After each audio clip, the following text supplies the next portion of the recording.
Hey everyone, Richard here, and today I'm going to talk about 25 of the biggest stock investing mistakes that I see most often being made, and these are ones you're going to want to avoid to get the most out of your investing endeavors. And I'll be honest with you, some of these might even offend you a little, but hopefully they don't, and I just want to tell you that even I've made some of these mistakes too. Everyone's journey is different. As long as we keep learning and growing, that's all that really matters. There are zero successful investors out there that haven't made a single mistake. So let's jump into it, but first, do me a quick favor and drop a comment below mentioning one investment mistake that you've seen people make, and also give this video a thumbs up while you're down there. Number 1, paying an advisor to look after your money for you. Oftentimes, these advisors will have a percentage-based fee, which they will then feel the need to justify so that you feel like they're at least earning it. But what this ends up looking like is just them being way too overly active, and their activity quickly starts to resemble that of a trader rather than that of an investor. And most fortunes in this world have been made by owning one or two great companies and holding them for a long period of time, not by this overly active trading in and out. Number 2, owning mutual funds or exchange traded funds, or in other words ETFs, with high expense ratios. These expense ratios will seriously slow down the ability to compound your wealth. For one thing, it's been proven that low cost index funds are superior to the average actively managed fund. And by the way, if you're investing with an advisor who has a fee of their own, plus they've got you in high expense ratio funds, between all of these fees, it'll be almost impossible for you to get anywhere. Number 3, focusing too much on dividend yield. If dividend yields are the most important thing to you, fine, okay, that's okay.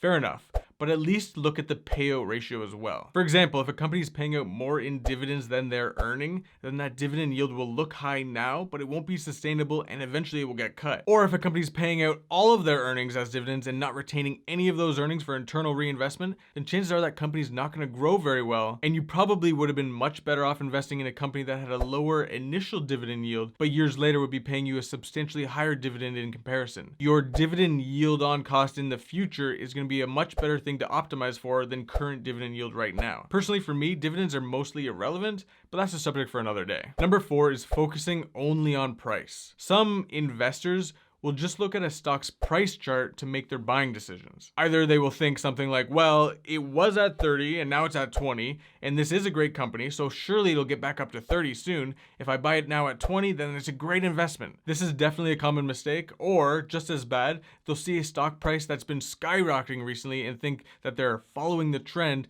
and jump in and buy. However, just looking at the price itself or the price in relation to itself in the past doesn't tell you anything. Number 5, focusing on per share price. A stock's per share price is so irrelevant it's not even funny. If one stock is trading for $4,000 per share and another stock is trading for $20 per share, it does not mean that the $20 per share one is cheaper. The $4,000 per share stock could easily be the better investment. Number 6, focusing on business quality without considering price versus value. This would mean buying a stock just because you love the company, but not giving any attention to whether you're even paying a sensible price. I like to say even buying a magical money tree can be a bad investment if you pay too much. As with any investment, you're going to want to ask yourself the questions: how much am I paying for it, and how much can it earn me in the future? Even the best businesses in the world can be bid up to such a high price that makes buying them as an investment a bad idea. This type of investing is also more risky because you're risking losing more the higher the premium that you pay. Number 7, day trading and using technical analysis. Most experienced investors would tell you that this isn't even investing at all. Looking at a historical price chart and drawing lines on it and using different indicators to help you guess which direction it'll go next divorces a stock from the fact that it represents an ownership interest in a business.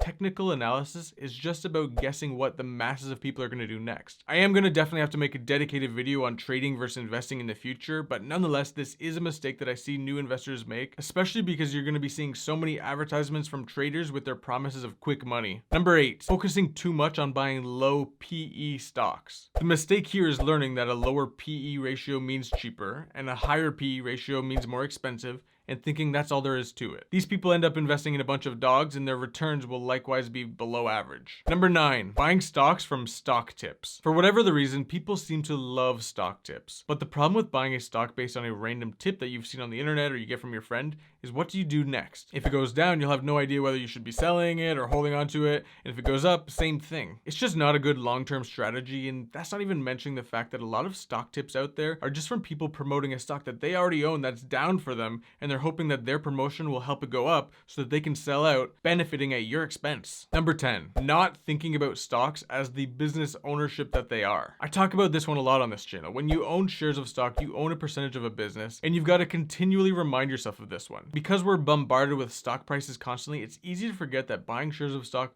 just means you're buying an ownership interest in a business. When you think about it this way, you're going to be able to make a lot better investment decisions. Number 11, panic selling. This ties back to the point about stock tips. If you don't know what you own, you're going to be susceptible to all kinds of emotions taking a hold of you, whether that's greed or fear or anything in between. On the other hand, if you have a strong understanding of what you own and what it's worth, you'll have the ability to remain completely icy when everyone else is panic selling. Number 12, chasing returns. This is when you're making your buying decisions based on past returns. These people will sell the stock or fund that they own if it's gone down recently or hasn't been moving much, so that they can buy one that has been recently going up. What ends up happening though is they're both selling at the worst time and buying at the worst time as well. Number 13, just not getting started. Giving your money time to compound is the secret to getting rich. This means the earlier in life you start, the better. It's one of the reasons, by the way, that Warren Buffett is so rich is because he started when he was like 11 years old or something. Allowing time to let your money compound is probably the biggest factor to getting rich. People who don't get started because they're afraid of making mistakes or because they've been told that they need to build up an emergency fund first are doing themselves a major disservice. Number 14, using a margin account. The problem with a margin account is that you can get a margin call. The stock market can crash out of nowhere without any warning, and it can trigger your brokerage to automatically sell your positions if you're too extended on margin. If you want to borrow to invest, I'm not totally against that. If you're experienced enough and you do it in an intelligent way, but you definitely should not be putting yourself in a position where your stocks could be sold automatically to meet margin requirements. Number 15, trading options. The allure of options is the potential to make fast money. But what will actually happen is you'll end up losing all your money and you'll waste a ton of time trying to learn how to not lose money. You can easily get fixated on becoming good at options trading, just like these people that go to the casino night after night. If you're lucky, you'll give up and cut your losses and become an investor.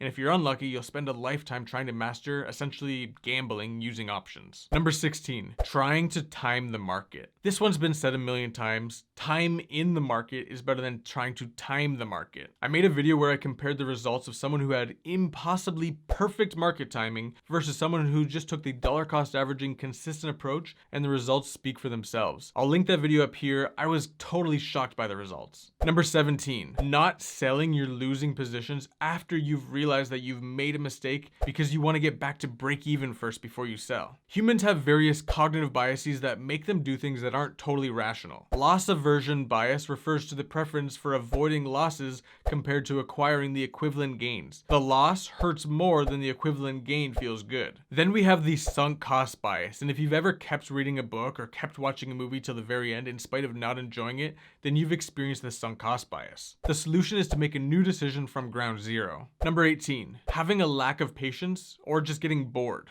Businesses typically don't grow exponentially overnight, so you shouldn't expect your stocks to do that either. Earning 10 or 20% per year over many years will make you filthy rich if you just have the patience to let time unfold. Number 19, using stop losses. If you're using stop losses, it means you're already making a lot of the mistakes that we've already covered earlier. It means you don't know what you own, because if you knew what you owned, you'd actually be happy to watch those stock prices go down, because it means you can buy more of it at better prices. It also means that the company itself can be buying back its own stock at cheaper prices.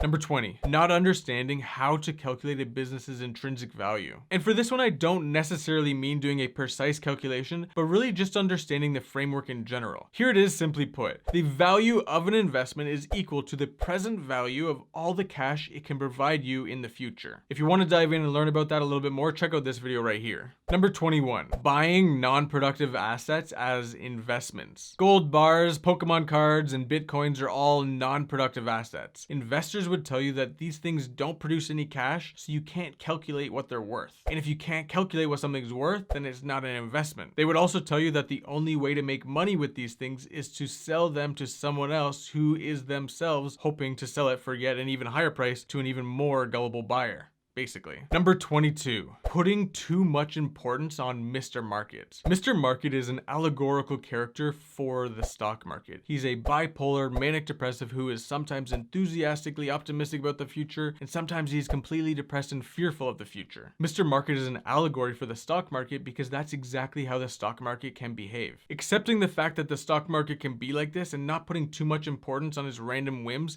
is the first step towards being able to take advantage of this fact. Number 23, over diversifying. Now, most lists about the biggest stock investing mistakes you'd see would probably actually include not being diversified enough. However, from my view and the view of some of the world's best investors, the more diversified you are, the more average your results will be. This is fine if you want to take a completely passive approach to your investing, just buy low-cost index funds. Easy as that. But if you're going to dedicate a lot of time to this, like I said at the beginning of this video, most of the world's fortunes have been made by owning one or two great companies and holding them for a long period of time. Advice like you should have a large diversified portfolio and periodically rebalance your portfolio is total nonsense. Number 24, getting stuck in one way of thinking and not continuing to learn. Any of the mistakes I've mentioned in this video are easy places to get stuck. Everybody watching this will make any number of these mistakes that were listed in this video, and there's nothing wrong with that. I've made some of these mistakes myself, and I'll make mistakes in the future. What you want to do though, and what I want to do, is continue to learn and evolve and become a better investor with time. Warren Buffett and Charlie Munger, two of the best investors in the world, have said over and over again that they became better and better investors as they got older. You know, it's actually pretty cool because it is one of the only things in life that you can become better and better at right up until you're dead. Number 25, overcomplicating it. This whole investing thing is actually pretty simple at its core. All you need to do to be successful at investing is buy business interests, stocks, at sensible prices, and then hold them for a long period of time and let the magic of compounding get to work for you. And then just repeat forever. There are so many ways to overcomplicate it that you can just straight up ignore. Successful investing is not necessarily easy, but it definitely is simple. Let me know in the comments which ones you agreed with, which ones you disagreed with, which ones you loved, which ones you hated. And remember, I'm not a financial advisor. I'm just someone who loves investing and spent a lot of time learning about it. So definitely don't take any of my content as a financial advice. It's not advice. And if you'd feel more comfortable speaking with a qualified professional in your area, you should definitely do that. And this next video I have for you is another list video, and this one is listing the 9 things that you need to know about value investing. And I think that would be a perfect one for you to watch next, so click here to get into it or go to the link in the description and I'll see you over there.